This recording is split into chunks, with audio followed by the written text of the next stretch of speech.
que Jesucristo está en vosotros, a menos que estéis reprobados. La iglesia dice amén. Amén. Pueden tomar asiento.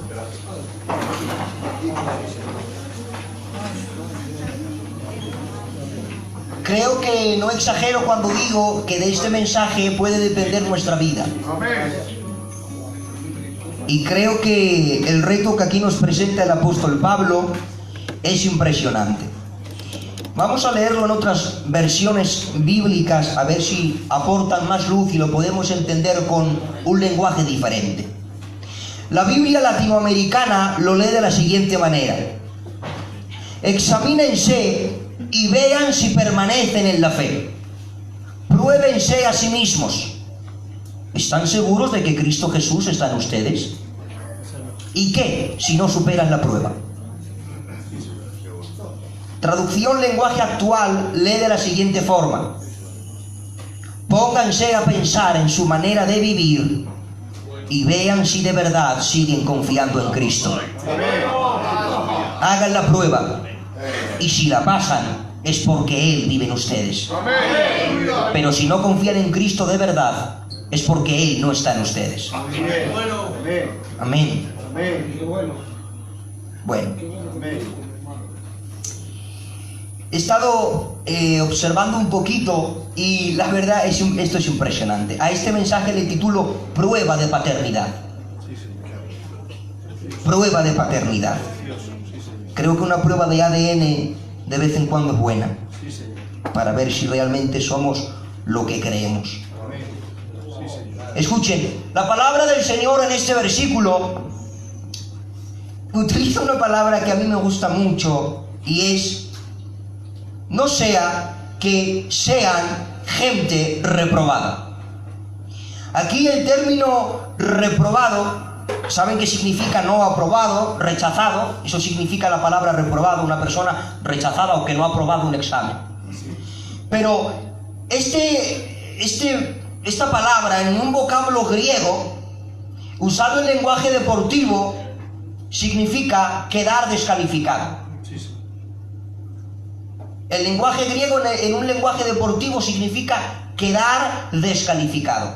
Lo que el apóstol Pablo está diciendo a la iglesia de Corinto es: Corintios, es cierto que ustedes profesan tener dones y realmente los tienen, y ustedes ostentan ministerios de parte del Señor y hay operaciones de Dios en medio de la iglesia, pero su continuo vivir, su forma de vida, sus contiendas siendo todavía carnales, el tiempo que llevan creyendo en el Señor. Yo estuve 1 año y 6 meses con ustedes. El apóstol Pablo estuvo 18 meses, año y medio en Corinto evangelizando, y gracias a él corintios creían y se bautizaban. Él levantó esa iglesia y él que les conoce ahora dice: examínense a ustedes mismos si permanecen en la fe. Creo que esto para Pablo sería una pena. Sería una pena porque una cosa es que el Moisés abra una iglesia, forme una iglesia, vaya yo a los años y diga: mirad a ver que lo mismo no soy cristianos, que lo mismo os estáis engañando. Estoy diciendo, la iglesia mala tierra, y estoy tirando por tierra también el ministerio de Moisés. Moisés no ha evangelizado bien, no ha discipulado, no ha formado la iglesia, por eso están como están, no han nacido de nuevo, les ha enseñado su cultura, les ha enseñado su filosofía, no les ha enseñado la palabra de Dios. Pero es que para Pablo esto no era así. Era Pablo el que había levantado esa iglesia y ahora su propio padre dice: yo creía que erais hijos y lo mismo no lo sois. Porque no le había levantado otro, le había levantado él. Y dice: lo mismo mi trabajo de ustedes fue en vano.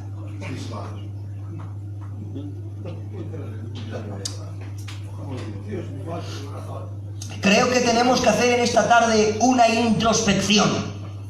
La palabra introspección significa observación que una persona hace de su propia conciencia para reflexionar sobre ella. Y creo que hoy tenemos que hacer esto. A lo que el apóstol Pablo nos anima en esta tarde es hacernos un chequeo espiritual, hacernos una analítica, mirarnos unas cuantas placas, intentar que el médico del Señor, el Espíritu Santo, a través de su palabra nos examine hoy, nos haga pruebas el Señor, y que hoy el Señor nos diga si realmente somos sus hijos o nos hemos estado engañando, si realmente creíamos que éramos cristianos o simplemente nos hemos engañado a nosotros mismos. Nos hemos creado una imaginación en nuestra mente, nos han vendido un evangelio totalmente distinto al verdadero. Estamos viviendo un pseudo evangelio, ha sido cultura, ha sido filosofía, ha sido mero humanismo, o a lo mejor no, a lo mejor pasamos la prueba y realmente somos cristianos de verdad. ¿Nos sometemos hoy a este chequeo espiritual? ¿Nos hacemos este análisis? Vamos a cerrar los ojos, vamos a inclinar el rostro por respeto al Señor y vamos a rogar al Señor que sea Él el que los ilumine a través de su palabra y que Él los hable hoy. Rogaría el hermano Moisés, siervo del Señor, que puesto en pie haga una oración. Bendito sea, Señor, en esta hora. Te damos muchas gracias por estar en tu presencia, Señor. Ahora te rogamos, Señor, por tu palabra, no, Señor, sino por tu siervo, Señor, para que tú, Señor, lo tomes, Señor, como una saeta sacada del Goljaba, para que haga diana en nuestros corazones. Pero también te ruego por nosotros, Señor, amén, por los oyentes, por la audiencia, Señor, para que tú unjas nuestros oídos para escuchar tu palabra, Señor, pero no tan solo escucharla, sino también examinarlo, Señor, y tomar en práctico los consejos que tú nos quieres transmitir, Señor. Te ruego que nos hables, que nos exhortas, que nos corrijas, que nos examines, que nos ilumines y que nos levantes, Señor. Amén. Queremos mejorar, no nos conformamos al estado en el que estamos. Amén. Por eso venga tu palabra descubriendo, alumbrando y levantando, en el nombre del Padre, del Hijo y del Espíritu Santo. Amén. Empecemos el control médico. Según la palabra del Señor, aquella persona que verídicamente se arrepintió de sus pecados y creyó en Cristo para su salvación, en él se opera una obra de gracia, y es el periodo de la santificación. En cuanto a esto, el Señor no nos quedó indefensos, desprovistos, sin conocimiento para saber quién realmente es cristiano o no. Cuando no queremos condenar o juzgarnos a nosotros mismos, solemos tirar muy bien de esa verdad bíblica que es: en la salvación no se puede meter nadie, en la salvación es del Señor. Pero realmente es del Señor. Jonás capítulo 2 versículo 9, la salvación pertenece a Jehová. Pero creo que también, aunque no nos podemos meter en el tema de la salvación, pero la palabra del Señor nos ha dejado bien enseñada en ella, que a un árbol se le conoce por su fruto, y que un árbol que es malo jamás dará fruto bueno. Y Jesús dijo que por sus frutos serán conocidas las personas. Y creo que si realmente queremos saber quién realmente ha nacido de nuevo, quién realmente tiene la semilla de Dios, la simiente de Dios en él, quién realmente es participante de la naturaleza divina, solamente lo podemos saber a través del fruto. Aquí no podemos decir: bueno, el Señor conoce mi corazón, el Señor me examina por dentro. Vale, es cierto, pero escúchame bien, aunque yo no tenga de qué acusarte, Dios tiene mucho de qué acusarte. Por eso tú no tienes que basar tu cristianismo en que Dios conoce tu corazón. Tienes que confrontar tu cristianismo con la realidad de la palabra del Señor y dejarte vencer por ella, si así lo estimas necesario y oportuno, porque no es lo que te diga ningún pastor, no es lo que te diga yo, es lo que la palabra del Señor dice acerca de ti, y creo que ella es la máxima autoridad para el cristiano, tanto en fe como en praxis. La persona que se arrepiente de su pecado y cree en Cristo, el Espíritu del Señor opera en él el nuevo nacimiento. Ese nuevo nacimiento trae regeneración, justificación, adopción. Dios te da vida espiritual. En el trono de Dios antes se te veía como culpable, había una foto tuya que ponía "Wanted", se busca, y Dios iba en tu busca. Pero ahora el Señor quita esa foto y dice: ya no le buscamos porque ahora es mío, está justificado y está libre de culpa. Antes la palabra del Señor dice que tu padre era el diablo, ahora dice que tu padre es Dios. Amén. Antes operaba en ti el espíritu de desobediencia, ahora opera el espíritu del Señor. Amén.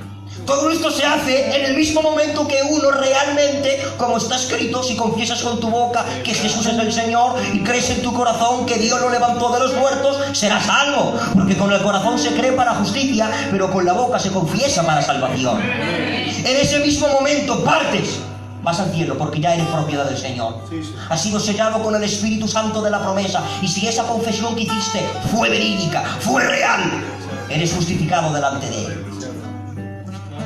Pero eso no significa que la persona que ha dado ese paso ya es totalmente santa, ya es totalmente justa, ya es totalmente hija de Dios. En un sentido posicional lo es, en un sentido progresivo todavía no. Ahora empieza la obra de la santificación del Espíritu Santo en el creyente, en el cual tendrá que tratar con el alma, con las emociones, con la voluntad, con los pensamientos, toda una vida a través de la palabra, a través de la oración, a través del ayuno, a través de las pruebas, a través de los fracasos, a través del éxito. Todo eso irá madurando a través de encuentros con el Espíritu del Señor en la oración. Todo eso irá haciendo que lo que ya eres en Cristo, la identidad que ya tienes posicionalmente en el cielo, se haga cada vez más efectiva en tu vida diaria. Porque la vida cristiana no es otra cosa que llegar a ser lo que ya soy en Cristo. Lo que yo ya soy en Cristo, Dios me da toda una vida para que yo lo vaya haciendo. Yo ya no soy en Él, pero ahora lo voy viendo en mi vida diaria. Pues si tú examinas eso, realmente sabes si uno es de Dios o no es de Él.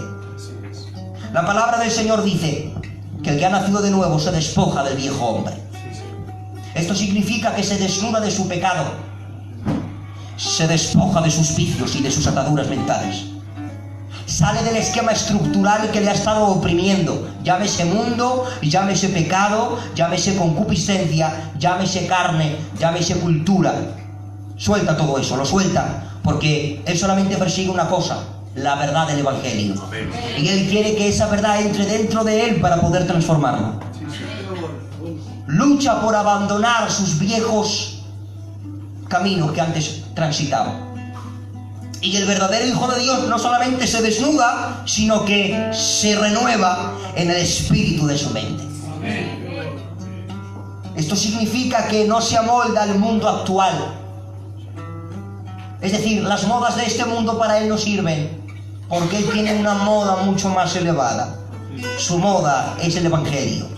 Su moda es la palabra del Señor. Su moda es la revelación de Dios, la verdad que Dios mismo ha establecido dentro de su espíritu. Se renueva en el espíritu de su mente. El espíritu del Señor viene ordenando sus pensamientos. Piensa distinto a como antes pensaba. Antes veía las cosas desde una perspectiva, desde una arista. Ahora las ve desde una perspectiva totalmente diferente, porque se ha renovado en el espíritu de su mente. Ahora bien, ¿cómo tú ves a personas en la iglesia que llevan 50 años y no se han renovado en el espíritu de su mente? Siguen pensando como antes pensaban en todas las cosas. ¿Se han desnudado? No lo creo, porque el que se desnuda se renueva para poder vestirse. Más tarde se viste del nuevo hombre. Esto significa va tomando la identidad de Jesús. A Él se acerca y a Él se parece. Porque el verdadero Hijo de Dios es cierto que sigue a líderes y sigue a los hombres. Para imitar su conducta se ha logrado en honradez y en dignidad. Pero su verdadero modelo es Cristo el Señor. Y sabe que el propósito de toda su existencia es crecer hasta la estatura plena del varón perfecto, el cual no era Apolos, no era Pablo, no era Spurgeon, era Cristo el Hijo de Dios. Y lucha por perseguir ese ideal, esa meta, esa proyección, esa visión. Y en ello va su vida. Escucha, sabe que nunca lo conseguirá en esta tierra, pero aún así lo intenta.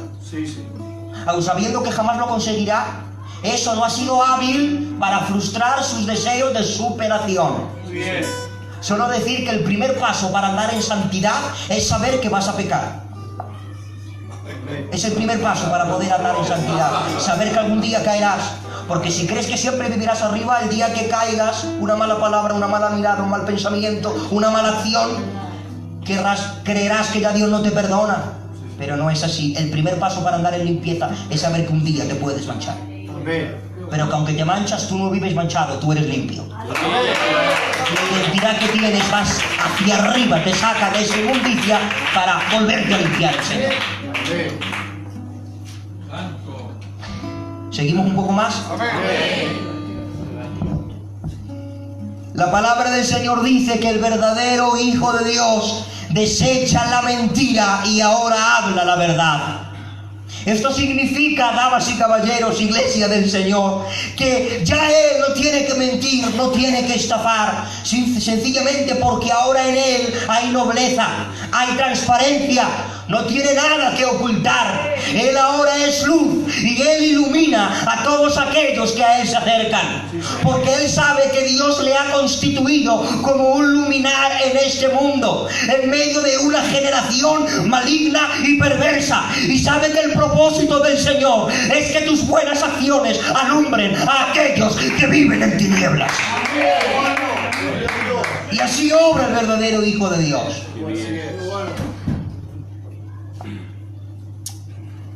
La palabra del Señor dice que también anda en luz, porque Él no es de las tinieblas, Él no es de la noche, Él es del día y de la luz. Amén. Con lo cual, Él no tiene miedo, Él no levanta sospechas, Él no crea confusión, porque Él es limpio. Amén. Y Él anda en luz. Amén. Y todo su andar es puro. Amén. Creo en esa gente. Amén. Creo en el creyente real y verdadero.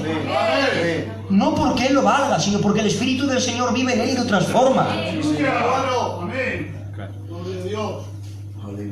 Tercera de Juan, capítulo 1, versículo 4, dice Juan: no tengo yo mayor gozo que este, el oír que mis hijos andan en la verdad. Oh, qué bueno. Qué bueno, qué bueno, qué bueno. El Hijo de Dios anda en la verdad. El Hijo de Dios vive por la verdad, persigue la verdad, busca la verdad y lo hace para vivirla y obedecerla. Deuteronomio capítulo 6, versículo 4 dice, el gran mandamiento para los hebreos dice: oye Israel, el Señor nuestro Dios, el Señor uno es. La palabra oye en el hebreo aquí es Shema. Y la palabra Shema significa oír con la intención de obedecer. Qué bueno, porque a veces oímos no con la intención de obedecer, oímos con la intención de aprender, oímos con la intención de saber más, oímos con la intención de luego decirlo tú como si fuera tuyo, oímos con la intención para cuando salga ese tema charlar teológicamente y discutir doctrina y que no se diga que tú no sabes. A veces oímos con la intención de oír algo nuevo. Tenemos el síndrome ateniense, no nos ocupamos en otra cosa que de oír o saber algo nuevo. Pero el verdadero Hijo de Dios oye no con la intención de nada de eso, sino con la intención de obedecer. Les recuerdo algo: la palabra del Señor jamás fue dada para ser leída. La palabra del Señor fue dada para ser vivida. La palabra del Señor no fue dada para ser discusión teológica o debate doctrinal. La palabra del Señor fue dada para ser experimentada, creída y vivida en el corazón. Ahora bien, podemos hacer esto sin dejar de hacer lo otro. Esa es la meta del Señor, el objetivo: que la palabra la obedezcas y la vivas. Pero para poder hacerlo tienes que leerla, tienes que estudiarla, tienes que meditar en ella y encontrar en ella tu delicia, escudriñarla. Escudriñar es mirar una cosa por todos los puntos de vista y decir: lo he visto todo, por aquí, por abajo, por delante, por detrás, por el lado, y sacar el jugo, la sustancia de todo lo que eso quiere decir. Eso quiere el Señor que hagas con su palabra, que la leas, que la medites, que la escudriñes, que lo mires por aquí, que lo mires por allá, y verás en todo ello tu delicia. Y cuando esto se ponga en tu mente, cuando tú te empapes y tomes fuente, que tu fuente sea la palabra del Señor. Cuando tu fuente es la palabra y tomas de ella, respiras de ella, bebes de ella, comes de ella, te alimentas de ella, ¿sabes qué pasa? Que a la hora, sin tú darte cuenta, eso va a dominar tu pensamiento. Y luego, como eso dominará tu pensamiento, eso va a gobernar tu comportamiento. Porque pensamiento y conducta están íntimamente relacionados. Y el pensamiento gobierna el comportamiento. No en vano tuvo que decir el sabio Salomón: tal es el hombre en su pensamiento, tal es él. Dime lo que piensas y te diré lo que eres. Lee la palabra, medítala, escudriñala, estúdiala. Pasa horas con la palabra del Señor. Y antes de que te hayas dado cuenta, la palabra del Señor se habrá quedado impregnada dentro de ti. Y cuando se ha quedado impregnada dentro de ti, el Espíritu del Señor ha desarrollado en ti fe, para que teniendo fe en lo que has leído y creyéndolo en tu corazón, cuando tengas fe en lo que has leído, en lo que has estudiado, en lo que has escudriñado, en lo que has meditado, como lo crees, entonces lo obedecerás. Y obedeciéndolo, escrito está, darás fruto al Señor. Porque todo aquel pámpano que dé fruto será limpiado, para que lleve aún mucho más fruto. ¿Crees que podemos vivir cristianismo sin Biblia y sin orar? ¿Y por qué no lees la Biblia y por qué no oras?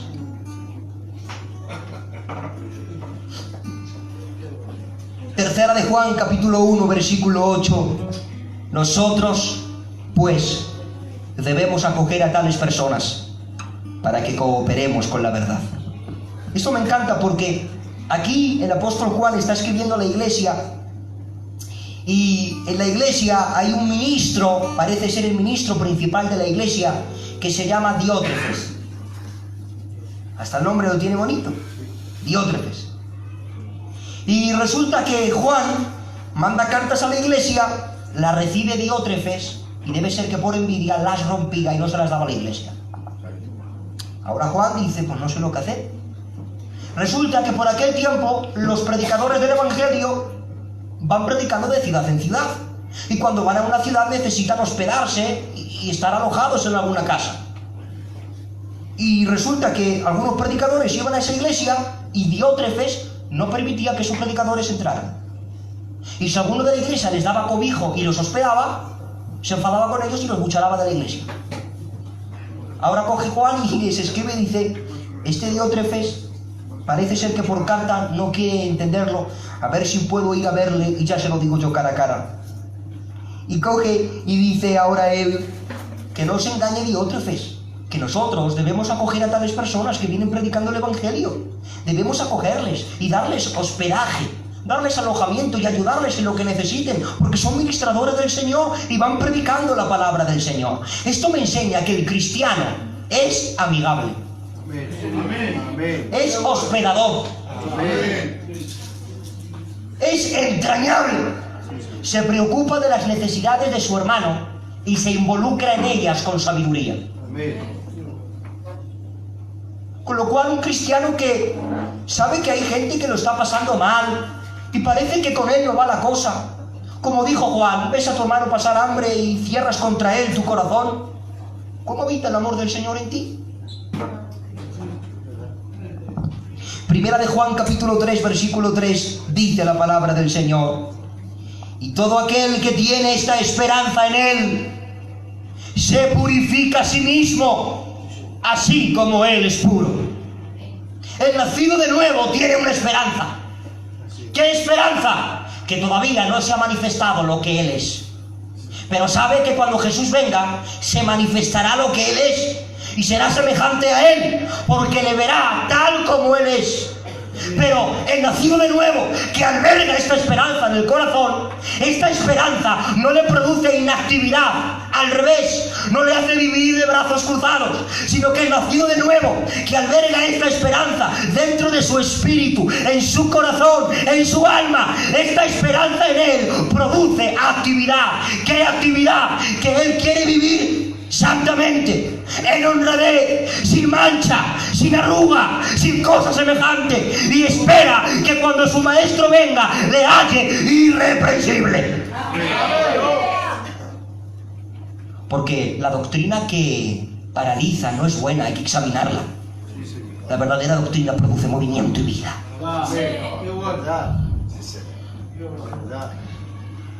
Primera de Juan, capítulo 3, versículo 14. Ustedes están viendo, iglesia, que yo no estoy haciendo nada. Es la palabra del Señor lo que estamos haciendo. Estamos leyendo texto por texto y malamente como puedo los estoy explicando para que ustedes lo entiendan.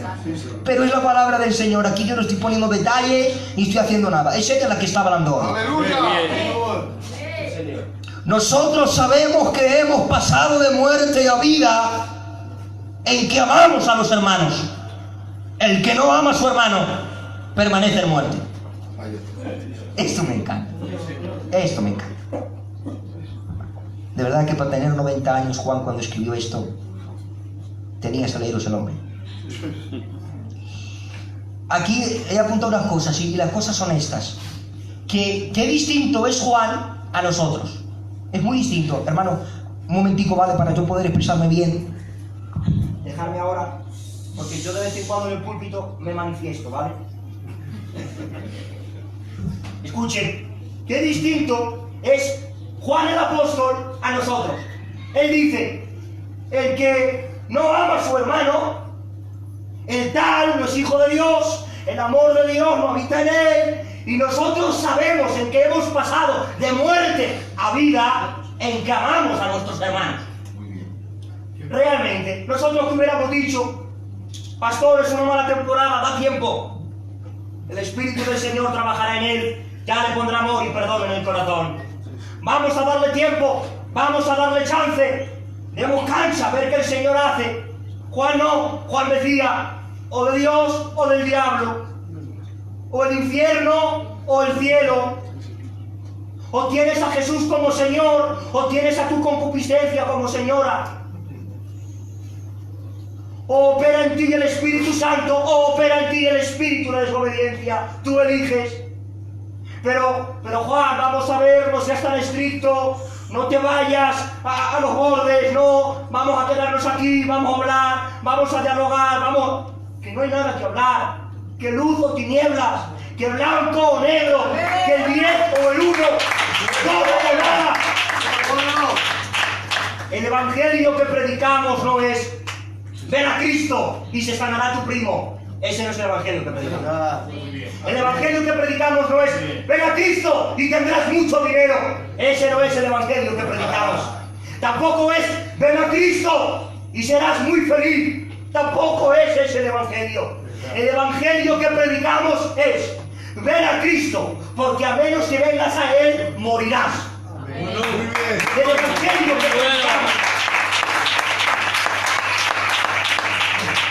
El evangelio que predicamos es este, que todo aquel que no se arrepintió de sus pecados, ni creyó en Cristo como Señor y Salvador de su alma, la palabra del Señor expresa que es hijo del diablo. Sí, Señor.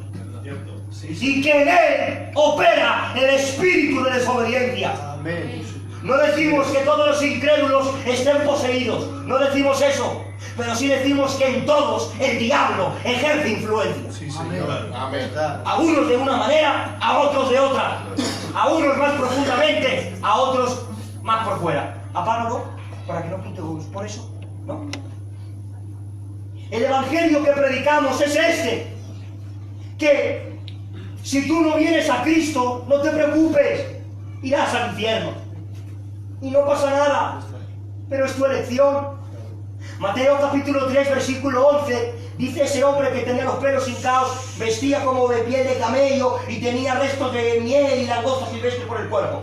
Dice este hombre, yo a la verdad os bautizo con agua para arrepentimiento. Pero viene uno después de mí, que realmente es antes que yo, y os prometo que no soy digno ni de encorvado desatarle la correa de su calzado. Ese no tiene agua para daros, ese tiene bautismo de Espíritu Santo y fuego. Tiene bautismo de Espíritu Santo y de fuego. Siempre hemos hablado de este bautismo de Espíritu Santo y fuego como el bautismo para hablar en lenguas, para profetizar, para las manifestaciones espirituales. Bueno, realmente no está hablando de eso. Y yo creo en las profecías, creo en las lenguas y soy pentecostal. Fíjate si soy pentecostal, que yo no pongo manos, pongo pies. Soplo, grito, chillo, hago de todo. Pero escúchame bien, la palabra del Señor ante todo. Cuando dice el Espíritu del Señor y fuego, aquí está comparando el Espíritu del Señor como el fuego que purifica. Aquí está hablando del fuego purificador del Espíritu Santo, que dentro de ti quema todo que a Dios no le agrada, para que quemándolo se lo entregues a Dios como sacrificio y tu vida dé más gloria al Señor con tu pura obediencia. Es eso lo que está hablando la palabra del Señor. El evangelio que predicamos es este: ven a Cristo, porque a menos que vengas a Cristo para experimentar el fuego purificador del Espíritu Santo, si no quieres experimentar el fuego del Espíritu que purifica, experimentarás el fuego del infierno. Tú eliges.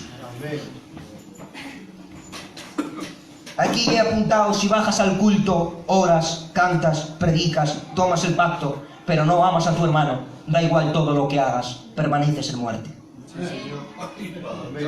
Escúchame bien, no puedes decir amo a Jesús y aborrezco a su novia. No puedes decir amo a Dios, pero con sus hijos no me llevo bien. No puedes decir eso. Ahora vamos a finalizar lo que no hace un hijo de Dios, porque hemos dicho lo que debería hacer, ahora es lo que no debería hacer. Efesios capítulo 4 versículo 29 dice la pluma del apóstol Pablo: no digan malas palabras, sino palabras que ayuden y animen a los demás, para que lo que hablen le haga bien a quienes los escuchen. ¿Ustedes saben cuánta gente hay en las iglesias que permaneciendo en ellas juramentan, maldicen, tienen palabras deshonestas de sus labios y utilizan palabras raras, como tú y yo los cambiamos de camisa? Da igual. Y yo soy cristiano y tomo el pacto, pero por alma de esto no lo entiendo. No está reflejado en la palabra del Señor. La palabra del Señor no anima a que un creyente tenga un vocabulario obsceno, sino un vocabulario santo, porque el cristiano habla lo justo y todo lo que habla lo habla bueno. Primera de Juan capítulo 2 versículo 15 dice: no améis al mundo ni las cosas que están en el mundo. Si alguno ama al mundo, el amor del Padre no está en él. Creo que no podemos mirar los deseos de la vista, los deseos de la carne y la vanagloria de la vida con añoranza, con nostalgia.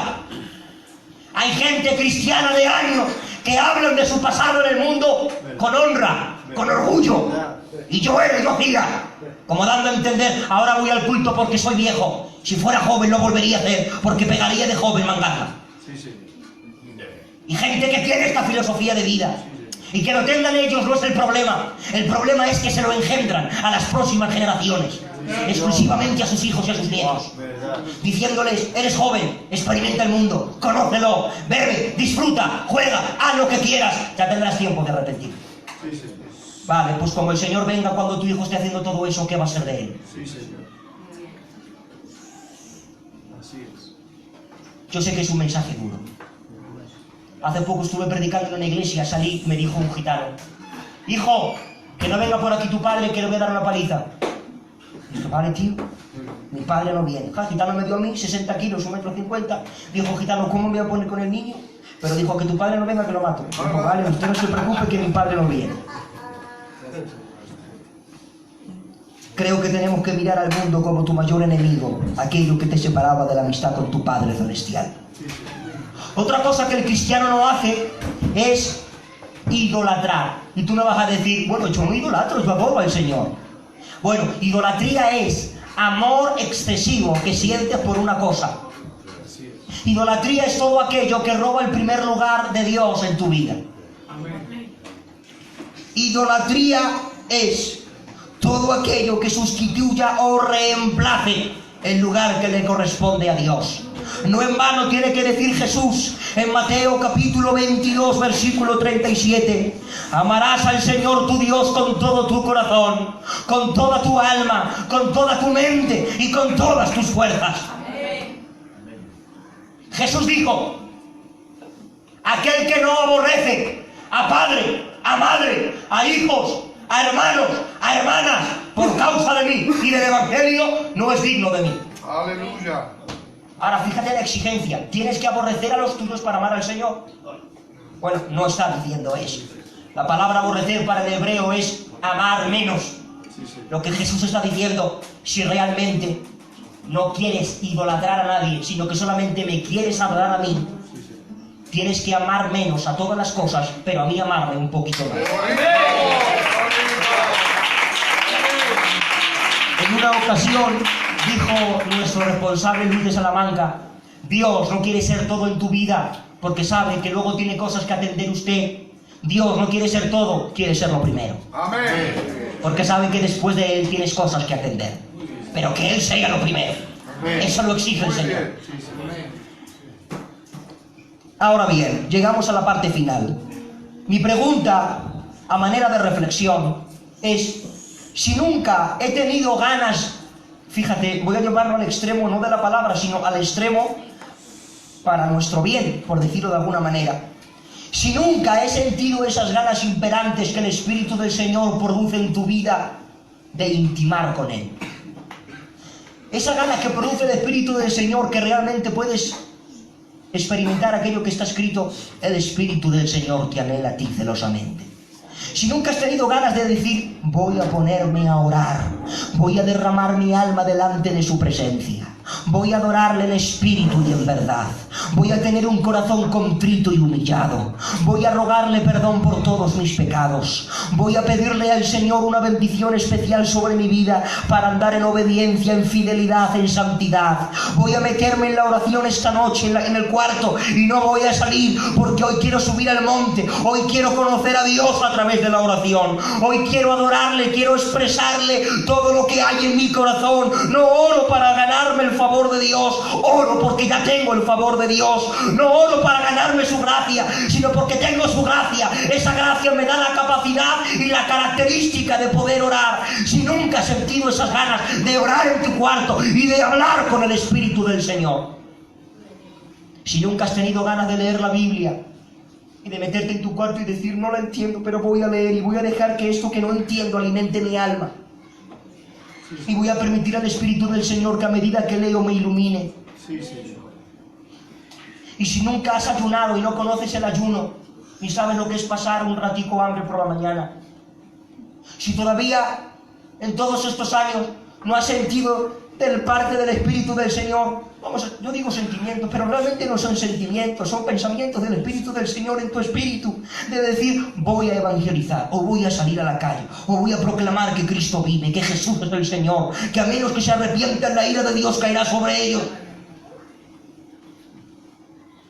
Si cuando alguien te ha ofendido no le has perdonado, si en medio de la aflicción has dado lugar a una tristeza desmedida y no has permitido que el Espíritu del Señor produzca en ti la paz y el gozo que la palabra del Señor dice que es para sus hijos. Mi pregunta es: ¿qué motivo tienes o qué fundamento tienes para creer que eres hijo de Dios? ¿Qué fundamento tengo yo para creer que aunque no hago nada de todo esto, cuando muera iré al cielo? ¿Qué me hace pensar eso? Creemos a veces que cuando vayamos allí estará el Señor y te dirá el Señor guiándote un ojo: pasíse la hora que no te veo, pasíse la hora. No creo que lo haga el Señor, no lo creo. Iglesia, realmente, si todo lo que hemos hablado hoy, todo lo que un cristiano no debería hacer, tú lo haces, y lo que un cristiano debería hacer, tú lo omites y no lo haces, mi pregunta es: ¿qué te hace pensar que irás al cielo cuando mueras? ¿Qué te hace pensar que Dios es tu Padre y que el Espíritu del Señor vive en ti?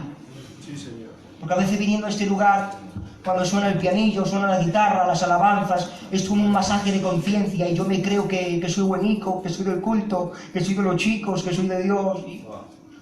Es un masaje de conciencia. Te lo haces creer tú solo. Pero tienes que confrontarte con esta y dejar que esta te diga si realmente lo eres o no eres.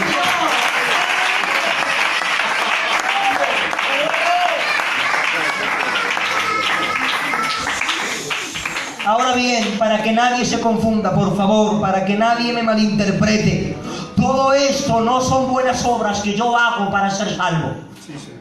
No. Porque he estado diciendo que tienes que hacer esto si eres hijo de Dios y no debes hacer esto otro si eres hijo de Dios. Entonces si yo me guardo de hacer estas cosas y ahora realizo las otras, entonces yo soy salvo. No es eso. No son obras que tú haces para ser salvo. No, sino que es el fruto digno de tu arrepentimiento. Es la obra que evidencia que tú realmente naciste de nuevo. Porque tú a un manzano no tienes que coaccionarle para que dé manzanas. Simplemente tienes que esperar y a su fruto las dará. No son obras que yo hago para merecerme la salvación, sino que es el Espíritu del Señor transformándome a la imagen de Jesús, de gloria en gloria, viendo su imagen como en un espejo a cara descubierta, permitiendo que Él me cambie, me transforme, y entonces daré fruto y haré lo que antes mi vieja naturaleza no me permitía hacer. Como bien dijera Spurgeon, no somos salvos por la obediencia, porque la obediencia es el resultado de nuestra salvación. Somos salvos por la fe en base a la gracia, y es por causa de nuestra fe que obedecemos a Dios. Yo hoy les he traído dos noticias, una mala y una buena. La mala es, he cuestionado los años que ustedes llevan implantándoles confusión en su corazón y diciéndoles que lo mismo están aquí pero no son cristianos.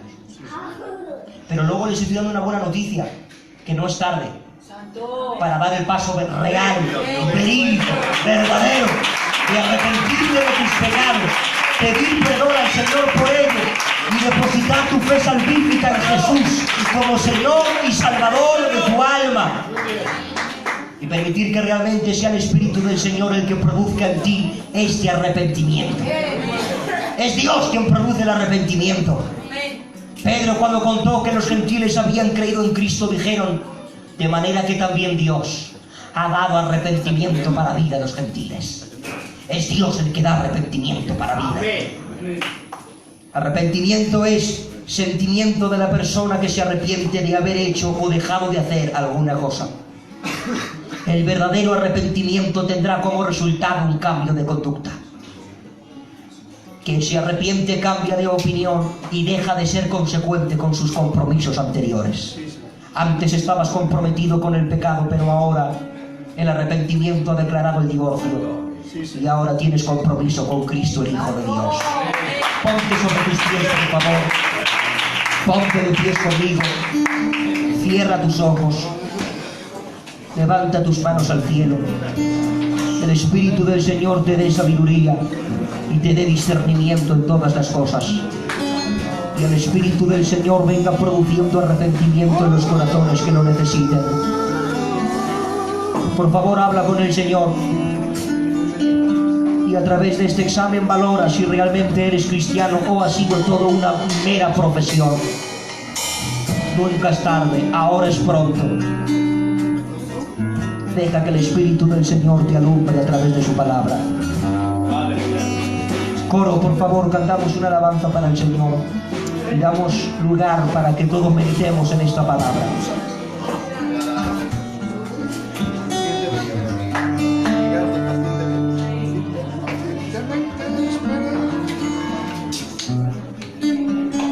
Por favor, cerramos vuestros ojos, nos ponemos de pie y hablamos con el Espíritu del Señor ahora.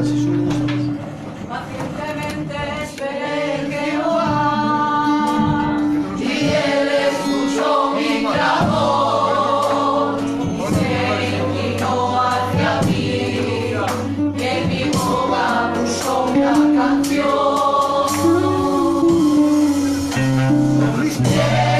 Sobre tierra firme,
Gloria a Dios. Hemos oído palabra de Dios. Nos ha hecho bien. No tiene marketing este.